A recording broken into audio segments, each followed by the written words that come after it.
रातिर जदि किसी अटा गुला बड़ी जाइए सकाळु से अटा गुला को नहीं आम गोटे एते स्वादिष्ट जलखियाटे बनइबा जे छोटरू बड़ समस्ते जलखिया खायापी पसंद करेंगे। खासकर छोट पिला माने बेसी पसंद करेंगे। ये जलखिया खायापी एते स्वादिष्ट लगे जे छोट पिला माने मार्केटर फास्ट फूड खाइबा भूली जिवे। नमस्कार मामा किचन ओडिया को आपण मन अनेक अनेक स्वागत।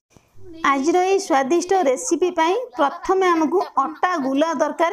ये अटा गुलाटी आमर राति बंची जाइतिला नचेत ने आपण मन करेंगे ना भल भाव में चकटी अटा को गुला करके नहीं पारे। एबे हम कौन करवा ना ये अटा गुलाटा को आउ टिके आमे सॉफ्ट करके चकटी नहीं जिबा। को प्रोसेस रे आमे चकटीबा ना एठी एबे आमे देई दबा अल्प किछि कटा धनिया पत्र तार फ्लेवरटा बहुत बढ़िया आसीबो। तापर एबे आमे देई दबा गोटे बड़ चामच तेल। तेल देले कौन हम ना अटा गुलाटा एकदम सॉफ्ट बनिबो। ये जलखियाटी एते स्वादिष्ट लगिबो जे जना पड़िबोनी एटा अटा गुलारो बना हेछि बोली। एबे आमे कौन करबा ना देई दबा आधा छोट चामच चिली फ्लेक्स। तापर एबे आमे अटाटा को भल भाव में हाथ में चकटी नहीं जिबा। धनिया पत्र चिली फ्लेक्स तेल एका सामान मिसी जिबो। एई भली भाव में अटाटा को आपण माने चकटिकी रेडी करिवे। एबे आमे कौन करबा ना अटाटा को आमे बेलिबा। अल्प अटा को बेलना चक्की उपर भल भाव में लगेदेबा। लगेदेला परे जो अटा गुलाटा को आमे चकटिकी रखले तापर एबे भल भाव में टिके प्रेस करी चापी नहीं जिबा। अटा गुलाटा आ चिपकिकी लागिबोनी। एबे आमे कौन करबा ना ताकू बेलिबा। एका संगे गोटे अटा को भल भाव में बेली नहीं जाइए। जदि आपण मन पर अधिका टाइम अच्छी जो प्रोसेस रे आमे रुटी बनाते छोट छोट गुला करके आपण माने बनै परिबे। एमिति बनैले जल्दी बनिबो। अधिका पतला करके आमे बेलिबानी। जो प्रोसेस रे आमे रुटीटा को बनाते जेतिकी पतला करके सेही अनुसार आमे बेलिबा। एठी देख परछन ना मु भल भाव में रुटीटी को बेली नहीं गलेनी। एई भला भाव में एतिकी पतला रखिबे अधिका मोटा बिल्कुल भी रखिबेनी। एबे आमे कौन करबा ना रुटी टिकी भल भाव में काटी नहीं जिबा। एका संग तो बड़ कले गोल भल भाव में हबनी तो चारि पाखा जांक भल भाव में आमे काटी नहीं जिबा। एई रेसिपीटा खाया पई एते सुआदिया लागिबो जे एई रेसिपी रे कोनोसी तरकारी की चटनी दरकार पड़िबोनी। एकदम सॉफ्ट और नरम रहिबो। छोट पिला मानक टिफिन बॉक्स रे मध्ये आपण माने आराम से देई परिबे। एबे हम कौन करबा ना सेम प्रोसेस रे अटा गुलाटा आउ टिके भल भाव में सॉफ्ट करके चटनी नहीं जिबा। सेम प्रोसेस रे हमें बेलिकी रेडी करिबा। जमा भी छाड़ीबानी सांगे सांगे अटा गुलाटा को हमें गुला करके रेडी कर नहीं जिबा। एबे हम कौन करबा ना भल भाव में टिके मझुरु हमें काटी नहीं जिबा। एकदम पतला करिबेनी कि अधिका मोटा करिबेनी। मु कहितली जो प्रोसेस रे रुटीटा को आपण माने बेलंती सेम प्रोसेस रे बेलिकी रेडी करिवे। सेम प्रोसेस रे हमें सब रुटी की काटिकी रेडी कर दबा। एठी देखि परछन मु भल भाव में काटिकी ताको रेडी कर नहीं गेलनी। एबे हम कौन करबा ना मझुरु ताको आउरी पीस पीस करके हमें काटिबा। ये जलखिया टी बनवाई अति सहज। केबे केबे जदि अटा बड़ी जाए ना से अटारे कौन जिनस बनई खावाई भल लगे। ये भाव में रेसिपी टी बनई थरुटे खाई देखिए ना बहुत बढ़िया लगे। ये देखिए ना पीस पीस कर काटी नहीं गला पर एबे हम कौन करबा ना भल भाव में फोल्ड करदबा। टिके फूल टाइप रे देखा आ देखापी बहुत सुंदर देखा। ये मझिरू भल भाव कौन करबा ना टिके प्रेस करके आम दुई आंगुली रे धरिबा। एपट सेपट करके भल भाव में जॉइंट कर नहीं जावा। केते सुंदर देखा देखी पार्छन ना। सेम प्रोसेस रे आम सब गुड़ा को यही भाव में बनई रेडी करवा। ये आउ गोटे पीस की नहीं कि सेम प्रोसेस रे फूल करके आम बनई नहीं जावा। देखापी भल देखा तो से यही भाव में आम फूल बनई नहीं जावा। आउ गोटे पीस की आम भल भाव हाथ में उठे धरवा। दुई मुंड को आम भल भाव में प्रेस करके धरिकी जॉइंट करदबा। जो पाखटा को आम जॉइंट करवा से सेम प्रोसेस रे आर पटटा को आम भल भाव में दुई हाथ में भल भाव में प्रेस करके जॉइंट कर नहीं जावा। ए सेम प्रोसेस रे सबू अटार फूल को आम बनई रेडी कर नहीं जावा। देखले ना देखापी केते सुंदर देखा जाउची। सेम प्रोसेस रे मु सबू अटार फूल को बनई रेडी कर नहीं जाइछि। से सेम प्रोसेस रे एठी मु कड़ाई रे भल भाव में पानी गरम कर नहीं जाइथिली।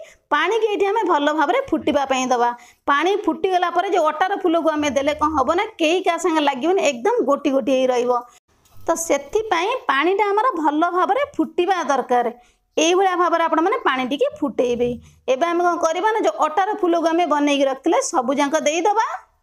बड़ी जाइथिबा अटा गुला को नहीं आपण मैंने अनेक प्रकार रेसिपी बनई खाइथिबे। किंतु एही भली रेसिपी आपण मैंने केबे बनईचंती कि जदि ना थरुटिए बनई खाइके देखंतु ना बड़ी जाइथिबा अटारे भी एते स्वादिष्ट रेसिपीटे बने बोली आपण माने विश्वास भी करि परिबेनी। एबे हम कोन करबा ना 10 मिनिट पई ताको भलो भाबरे फुटिबा पई दबा, बिल्कुल भी घोड़ेबानी, घोड़ेला माने अधिका सिझी जीवो। 10 मिनिट परे चामच हो बा चटू हो भलो भाबरे एपट सेपट कर लेउटे की गोळेई नै जिबा। देखि परछन ना अटार फूल गुड़िका एकदम गोटी गोटी हेई रहिबो। आउ 2 मिनिट हमें भलो भाबरे ताको फुटेई नै जिबा। आउ 2 मिनिट परे एटा हमर भलो भाबरे फूलटी सिझी आसलानी। एबे हम कौन करबा ना सब अटार फूल को भलो भाबरे पानी रो हमें छांकी नै जिबा। पानी बिल्कुल भी रखिबानी, एकदम पानी के हमें निगाड़ी की भलो भाबरे छांकी नै जिबा गोटे प्लेट को। मु ये रेसिपीटा को सप्ताह को 3 रु 4 थर पई भी बनाए, बहुत भलो लगे खाया पई। मु भाबिली मोर तो गोटे छोटिया परिवार अछि, मु सेमाना संगे शेयर करबी, सेमाने मध्य एगुला रेसिपीटी बनै के खाइबे। कोनोसी व्यस्त भीतर मध्य एगुला रेसिपीटी आपण माने बनै परिबे जदि आपण घरे छोट पिला माने अछंती। से सेम कड़ाई रे एइठी हेबे देई देबा 2 बड़ चामच तेल। तेल भलो भाबरे गरम हे गेला परे एइठी हेबे हमें देई देबा आधा छोट चामच सोरिष। सोरिष भलो भाबरे फुटी गला परे एइठी हेबे हमें देई देबा गोटे कंचा लंका को छोट छोट पीस करी काटी नेइतली ताको हमें देई देबा।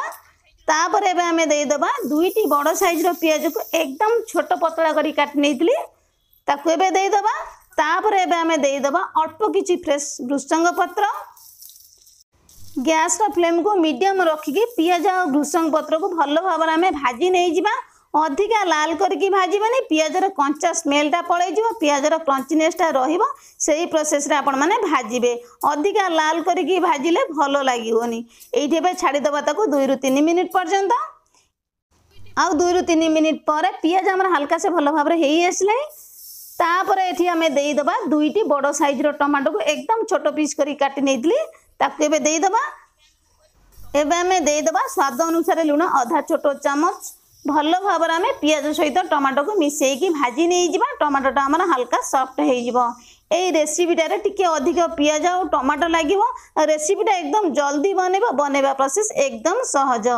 तापर एबे हमें देई दबा आधा छोट चामच धनिया गुंड। तापर एठी हमें देई दबा आधा छोट चामच टिके कम दबा हमें हळदी गुंड, हल्का टिके कलर पई दबा। आधा छोट चामच देई दबा हमें लंका गुंड। जदि आपण माने अधिका राग खाउछन आउ आधा छोट चामच मध्य देई परिबे। सबको को मिसेई की आउ टिके हमें भलो भाबरे गोळेई की भाजी नै जिबा। हळदी गुंड, लंका गुंड, धनिया गुंड रो हमर कंचा स्मेलटा पळै जिवो। गुंड मसला आपण माने जो तरकारी भी ऐड करिवे संगे संगे कोन करिवे ना गैस रो फ्लेम टा को लो ही रखिबे। लो रखी कसले कोन होबा ना मसलाटा हमर भलो भाबरे कसी हे जिवो। जे कोनोसी गुंड आपण माने ऐड करिवे तार मध्य कंचा स्मेलटा पळै जिवो। आउ 2-3 मिनिट पर मसलाटा एठी हमर भलो भाबरे हेई आसलानी। तापर एठी हेबे हमें देई दबा आधा छोट चामच चाट मसला। चाट मसला जगह रे आपण माने फाळे लेंबुर रस मध्य देई परिबे। तापर एबे हमें देई दबा आधा छोट चामच गरम मसला। एबे हम कोन करबा ना भलो भाबरे टिके लेउटे की गोळेई नै जिबा। एठी आपण मान देखि परछन ना बिल्कुल भी मु पानी देइनी। गैस रो फ्लेम को लो रखी की कसितली मसलाटा को एई भलिया भाबरे आपण मान मसला टिके कसिले मसलार टेस्टटा बहुत बढ़िया आसीबो। एबे हम कोन करबा ना 2 चामच पानी देई दबा। सब गुंड मसला जे तुम ऐड कर गुंड मसलार कंचा स्मेलटा पड़ जाए। तापर आपण माने पानी देबे। सांगे सांगे गुंड मसला देकी पानी देले भलो लागिवोनी। मसलाटा हमर भलो भाबरे हेई आसलानी। पूर्व जो अटार फूलटा को हम सिझेई की रखथिले एठी बे सब जांक देई दबा। भलो भाबरे ताको मसला सहित गोळेई की हम टिके कसी नै जिबा। जेहेतु आम अटा फूल को पानी रे टिके सिझेइथिले ना भलो भाबरे टिके कसी नै गले बिल्कुल पानी चाके फिका लागिवोनी। तेणु करी आको आमे भलो भाबरे टिके अटा फूल को कसीबा। एइठी हमर भलो भाबरे अटा फूलटा कसी आसलानी। एबे आमे देई देबा अल्प किछि फ्रेश कटा धनिया पत्र। पछरे देकी आउ टिके कसी नै गले कोन होबो ना तार फ्लेवरटा एकदम बढ़िया आसीबो आ खाइबा पई मध्ये अधिक स्वादिया लागिबो। सबु के एइठी आमे भलो भाबरे आउ टिके लेउटेई की धनिया पत्र सहित गोळेई नै जिबा। मसला मसली जहाँ अच्छे हमर एकदम कोटिंग हेकी अटा फूलर हमर लागे जीवो। देखिबा पई जेतिकी सुंदर देखा जाउछि ना खाया पई बहुत बढ़िया लागिबो। एबे हमर रेडी हो जाइछि बंची जाइथिबा अटा गुलारू गरमा गरम हेल्दी आ सुपर टेस्टी नुआ प्रकार जलखिया रेसिपीटी। तेबे मोर प्रिय दर्शक बंधु वीडियोटी की स्किप न करी फुल वॉच करिवे। फुल प्रोसेस रे बनइबे बंची जाइथिबा अटा गुलारू एई भलिया सुंदर स्वादिया रेसिपीटी। आजिर रेसिपीटी आपण मानकु केमिति लागिला छोटिया कमेंट करने जमा भी भूलें। तेबे आज रही नमस्कार, पुणी देखा नुआ रेसिपी रे।